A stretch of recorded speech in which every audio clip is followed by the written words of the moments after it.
Golden State Warriors hit hard. They hit first. The Celtics could not close the game, struggling with the rebounding. But you know what?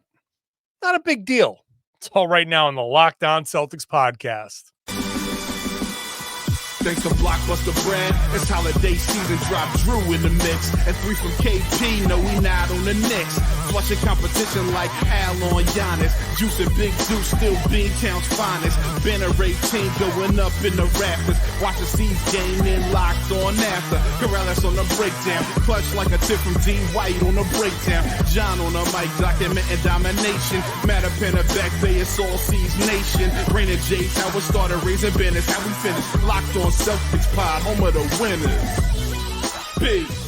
Hey there, welcome back to the Locked On Celtics podcast, right here on the Locked On Podcast Network, where it's your team every day. I got you covered every Monday through Friday, plus bonus podcasts whenever they play on the weekends. So make sure you're subscribed wherever you get your podcasts, and whenever you get podcasts, that's fine too. Watch the show on YouTube, get into the comment section. Let me know what you're thinking about the Boston Celtics 118-112 loss to the Golden State Warriors. They are 7-2. Oh no, they're on a 78% win pace, just like they were last season. Later on in the podcast, I'll get to why this isn't a big deal. I'll talk about the whole revenge factor and all of that stuff. First, let me introduce myself. I'm John Karalis. I'm covering the Celtics for Boston Sports Journal. I've been doing this job for about 20 years now. I'm also the author of Built Different, celebrating the Celtics' 18th banner. You can buy it online anywhere. You can also buy it at johnkaralis.com. It's a great gift because for $30, I will personalize it. I will sign it. I will send it to your friend, family member, or you, wherever you are in the United States, for $30. Today's show is brought to you by FanDuel. You can start the season with a big return on FanDuel. New customers can place a $5 bet, and you'll get started with $150 in bonus bets if you win your first $5 bet. Visit FanDuel.com to get started. By the way, whoops, that's not my graphic. My graphic is right there for people on YouTube. I should just remind people, if you're looking at your audio feed and you're going, what's two podcasts here? If you're still trying to figure that out, Locked On Celtics Postcast, Steve Lennox, he gets onto the Locked On Sports Boston YouTube page 5 to 10 minutes after the game. They're live, immediate reaction, immediate recap. And then I go in the back. I talk to Joe Mazzulla and Jayson Tatum and Derek White. And then I write my stories, and then I podcast for you. So when the Celtics are, when they leave the court up, I'll podcast from the Garden. When they turn the arena into ice hockey, I'll just come home. And that's what I'm doing. I came home, and now I'm podcasting about this loss. Not that people are really clamoring for this, but hey, I'm here for you every time. Celtics lose. Let's get to the big two reasons why they lost. Starts with the physicality in the first half. The Celtics could not handle that physicality.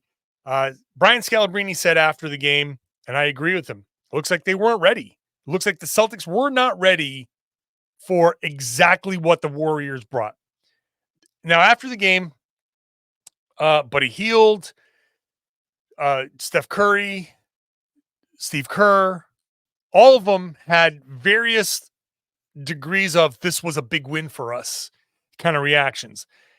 Buddy Hield was like, yeah, this was a statement game. To paraphrase him, he's like, everybody thought that our start, they're 7-1 now. He said basically everyone thought our start was because we had a weak schedule, and this was a statement. You came into Boston, made a statement. Steph said the same thing. And even like Jayson Tatum after the game said, like, we know, like they've had a couple of down years. This was a big thing for them. Of course it was. So the Warriors come in. Steve Kerr knew that he was going to get booed. And shout out to Eddie Palladino.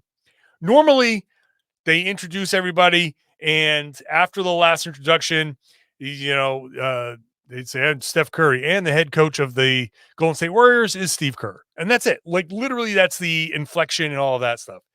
Today, Eddie Palladino's like, and the head coach of the Golden State Warriors, pause, is Steve Kerr.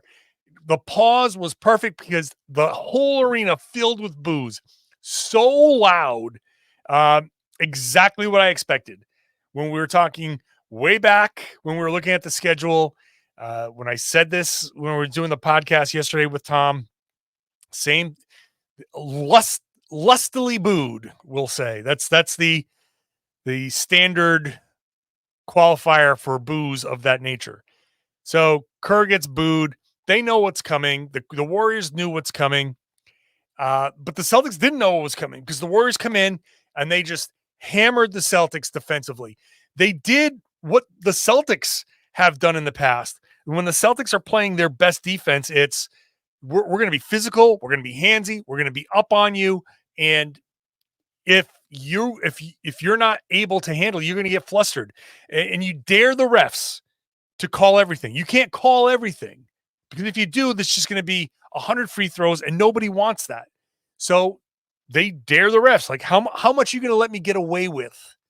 To the point where there was one play where I want to say maybe it was Gary Payton. I forget who it was that was all over Tatum, and Tatum kind of like pushed him aside. And in a vacuum, to the letter of the law, that was, yes, a push off on Jayson Tatum.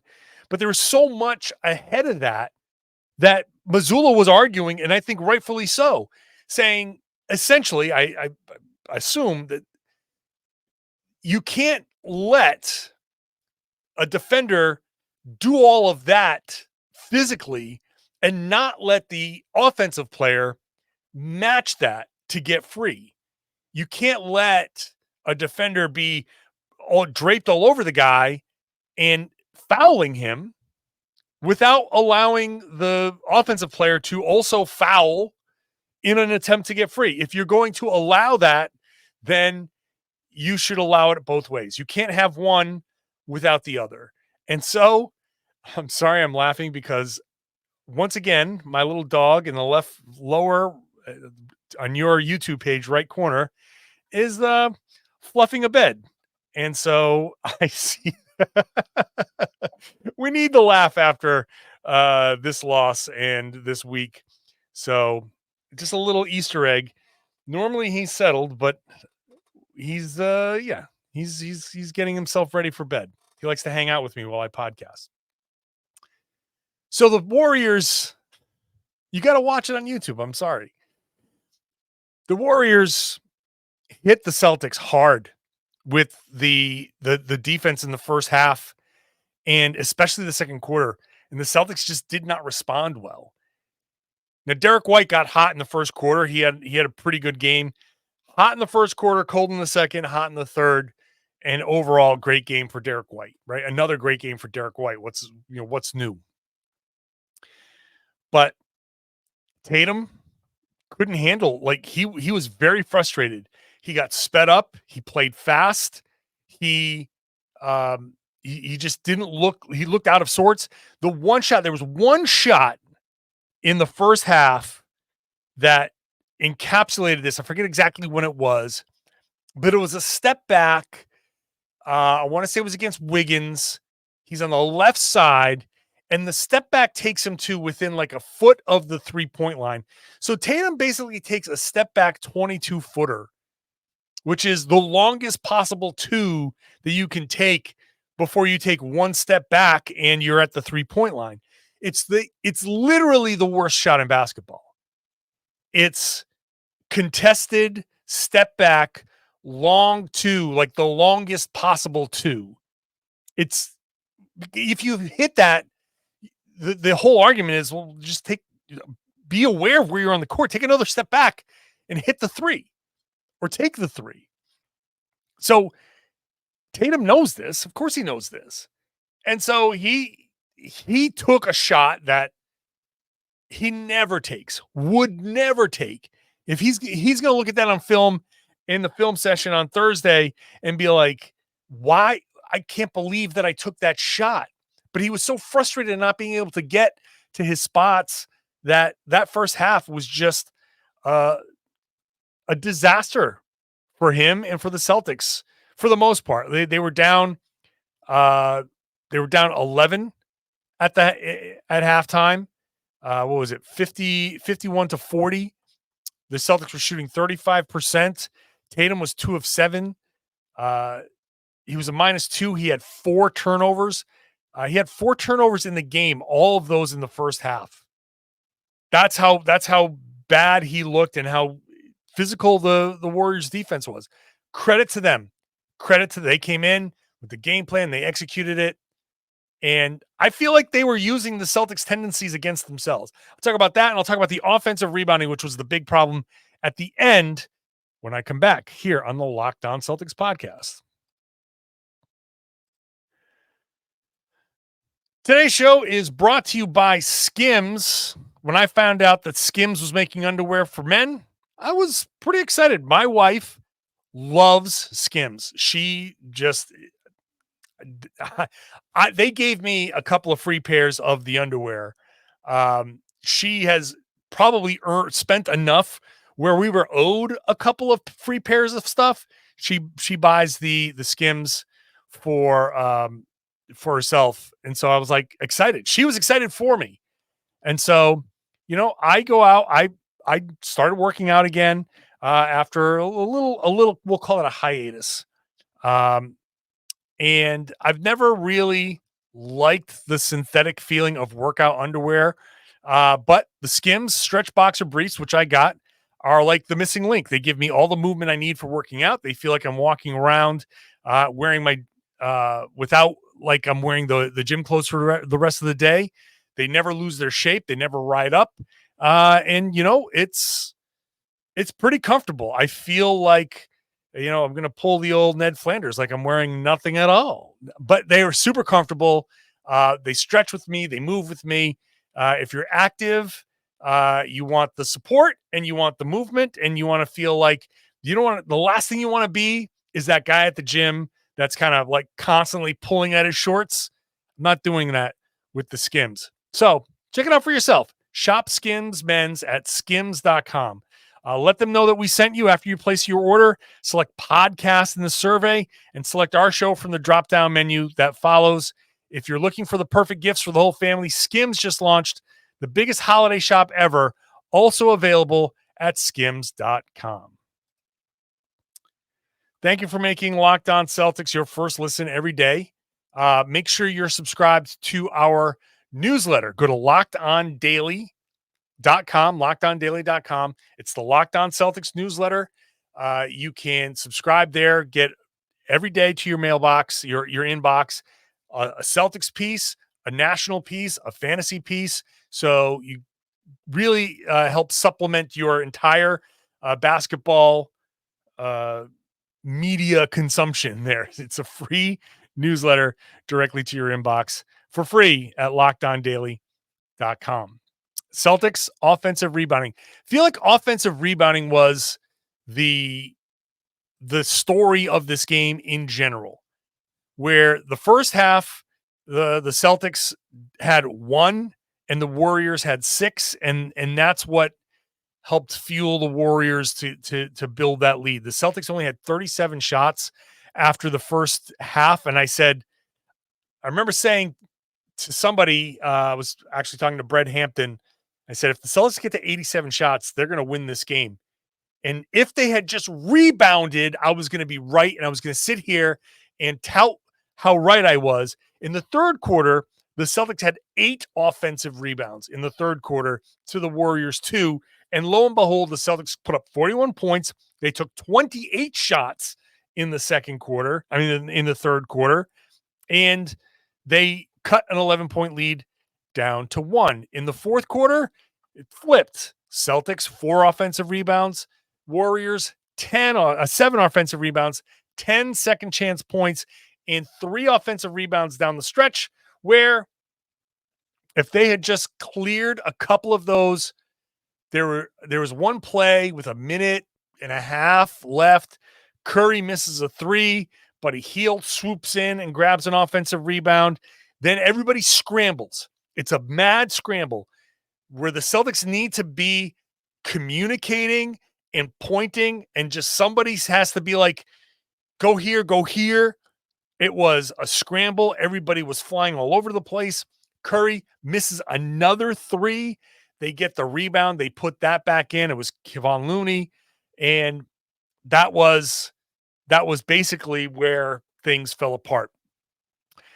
Looney, 3 offensive rebounds in the fourth quarter. Those 2 putbacks in the final 3 minutes or so were the killers. The Celtics, if they had just cleared the rebounds, they had done enough. They had come all the way back.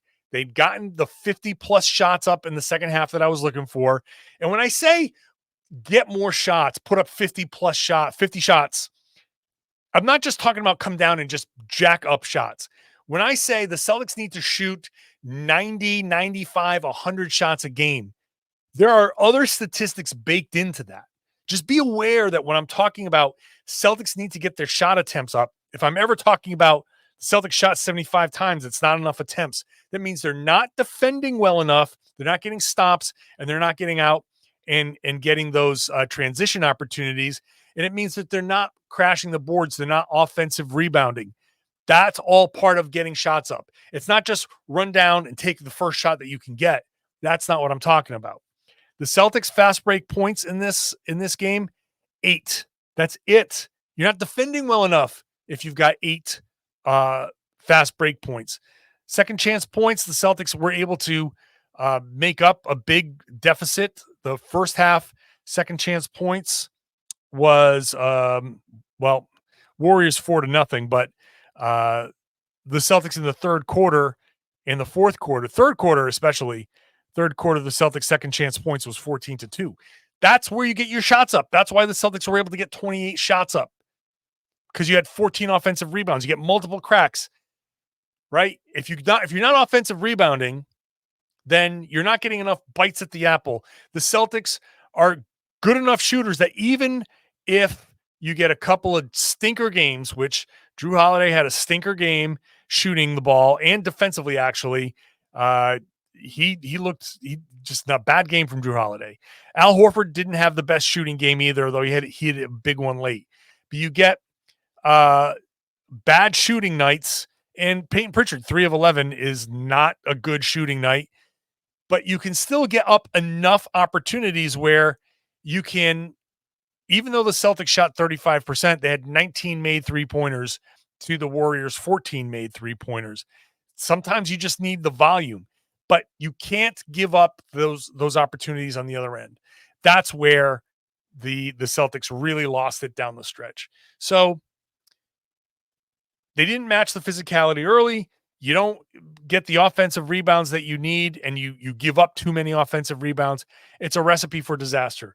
Obviously, the Celtics, no Porzingis, no Jaylen Brown for the third straight game. Again, not a big deal. He was there. He's on the bench. He's walking around. He looks fine. So I'm sure he'll be back soon. It's a day-to-day thing. But even with all of that, you still hope that the Celtics can pull through. The bench, looking at my next note on the YouTube page here, bench production.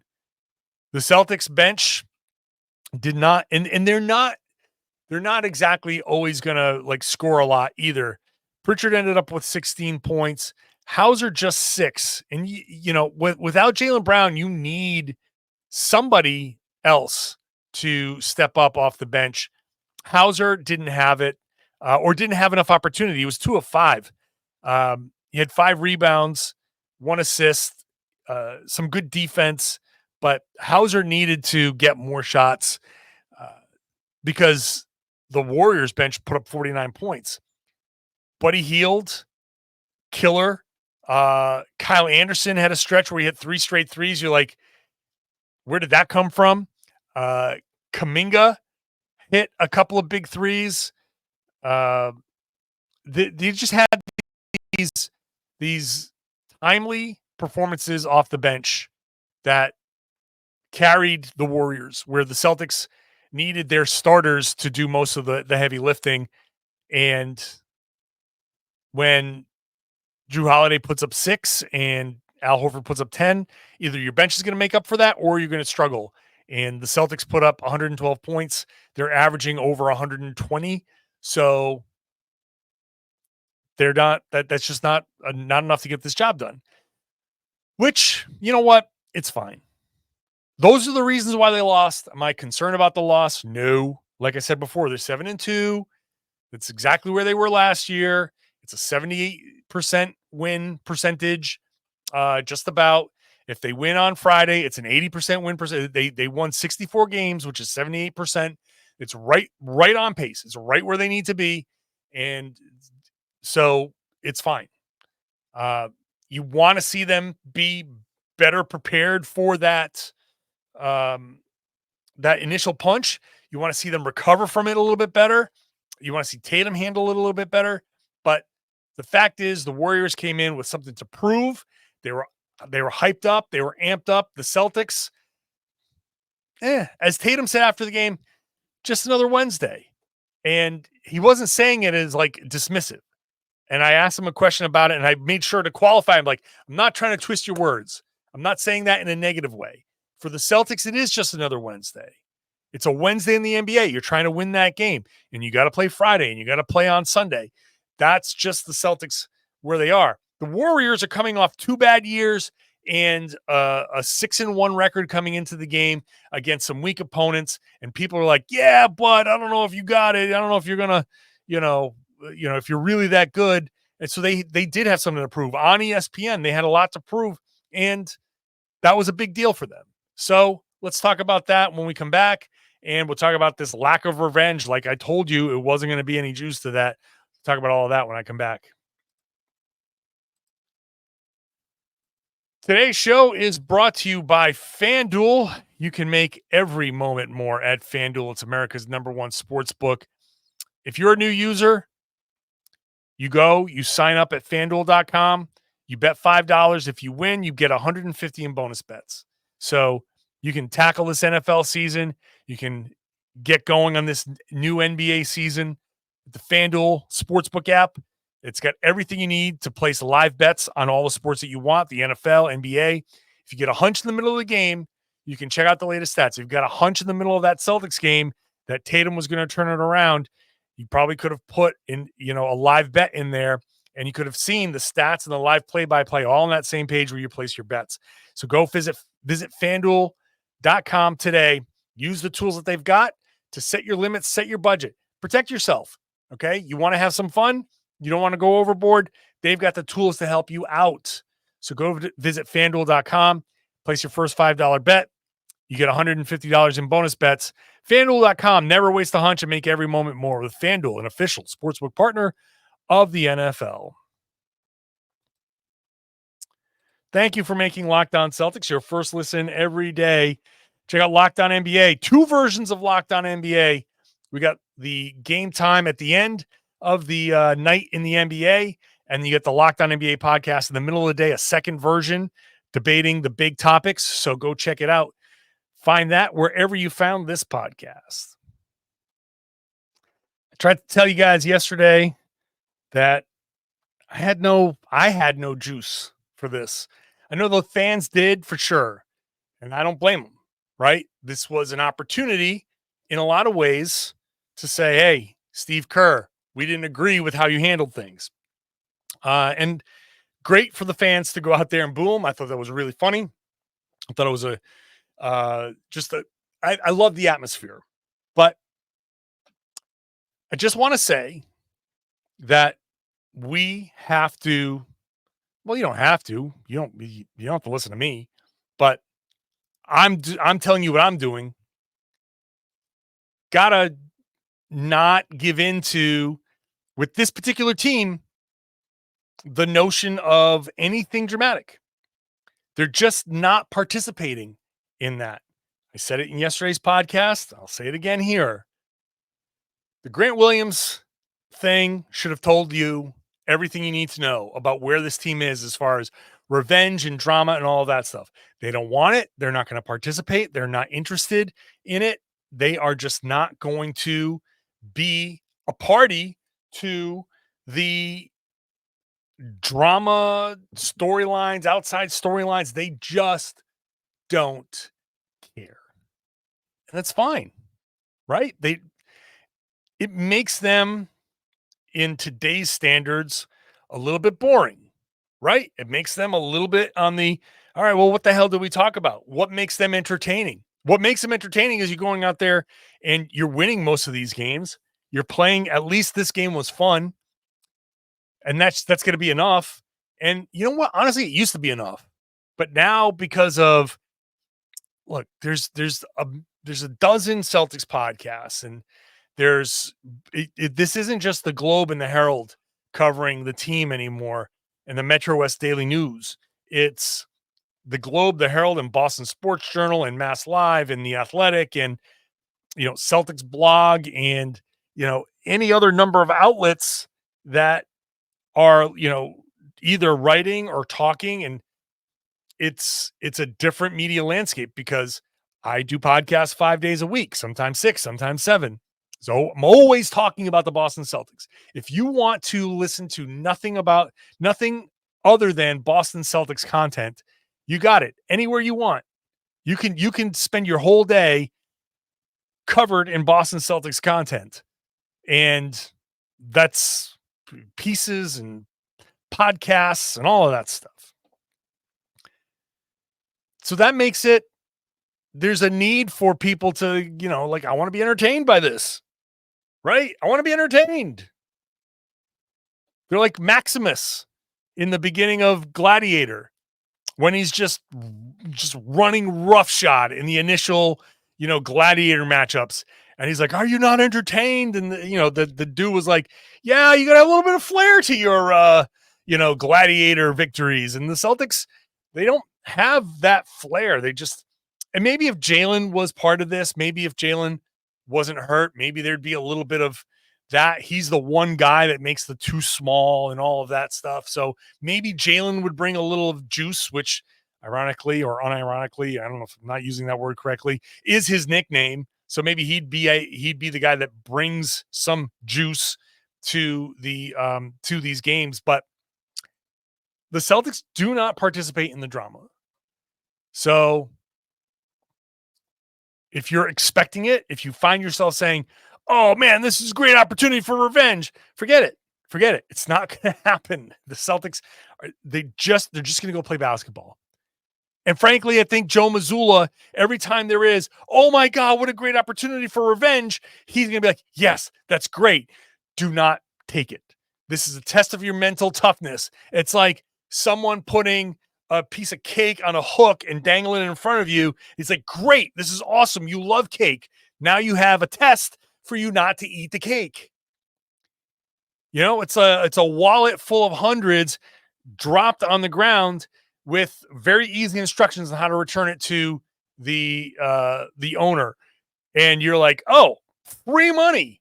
And Joe was like, "Yes, that's a whole lot of free money for you. This is a test for you not to take it." So wherever the drama is, Joe Mazzulla is going to love it and rail against it at the same time. So that's why this game kind of went the way it did, and why I forgot, like, after the initial boos, I was like, I just forgot about the whole Team USA stuff. It's over. It's done. It's whatever. And Tatum after the game was so funny, because he was asked about, the outside, there's this talk about revenge. And he's like, "I approach things how I want to approach things. I'm comfortable with who I am. People always want me to be mad. People always want me to be louder. I am who I am. I'm comfortable with who I am. And I'm going to approach it how I want to approach it." Basically, end of story. I'm not going to use the word that he used. I can't. I'm not allowed to. But that was the tone. His tone was, I approach it how I want to approach it. And if you don't like it, tough. So that was the message. And it goes along with this game just not being a big deal. And I feel like if this was last season, there might be people in the comment section going, "Oh, this proves this. It proves that they can't do it. And, fire Joe Mazzulla and all this stuff." You go win a championship, and now it's like, yeah, they lost. Tough one. Good for the Warriors. They came in hungry. Celtics, not quite as hungry. And they're missing 2 of their best players. You could easily look at this and be like, if you had Jaylen Brown, different story. If you had Kristaps Porzingis, different story. You had both of them. If they had both those guys, how would this game have gone? Would the Warriors have won? I think every Celtics fan would sit there and be like, yeah, that would be a much, much different game. So it's not a big deal either. The Celtics lost. They're 7-2. Friday's a game against the Brooklyn Nets. They should beat the Brooklyn Nets. And if the Celtics are the Celtics that we know, they'll probably respond really well and win that game by 30 because that's what you do against the Brooklyn Nets. That's what you're supposed to do. That's what the Brooklyn Nets want you to do, by the way. They're not trying to win these games. So, not a big deal. Move on. As Jason said, if we won this game, we'd have to play Friday. If we lost this game, we'd have to play Friday. So, you quickly have to move on to the very next game. And so you don't get caught up in the ups and downs, which is great. But now fans can be like, yeah, they won a championship. They know. So a loss here or there, who cares? Honestly, who cares? I mean, maybe a little drama would be nice to spice things up, but I'd be surprised if they ever willingly participate in that. Not a Joe Mazzulla team. They don't have the personalities, right? Jaylen is the closest one, and even he's just falling in line when it comes to all of that. All right, Celtics off on Thursday. They play on Friday. I will have a podcast for you Thursday night into Friday. I will have a podcast Friday for you after the game, so you have something to listen to on Saturday. Saturday, I get to take a day off from podcasting, but I don't take days off if they play, so I'll be here for you after every game. Make sure you are subscribed to the Locked On Celtics podcast. Again, Locked On Celtics postcast is also on this audio feed. Steve Lennox goes live on the Locked On Sports Boston YouTube page right after the game, immediately after the game. So you can go there for immediate reaction. I do my job, and then I come over here, and I give you a little bit more in depth, a little bit something else. So I didn't even talk about Neemias Queta, which we'll talk about tomorrow. We'll talk about Neemias Queta tomorrow and go a little bit more in depth about him because he deserves a little bit more time, and I didn't give him any in this podcast. But that's what tomorrow is for, so make sure you're subscribed. Watch the show on YouTube. Listen, get into the comment section. Yeah, do everything. I'm going to wrap it up. Thank you for listening. Thank you for watching. Share the podcast, please, and tell everybody they should be listening to and watching the Locked On Celtics podcast. Here on the Locked On Podcast Network, it's your team every day.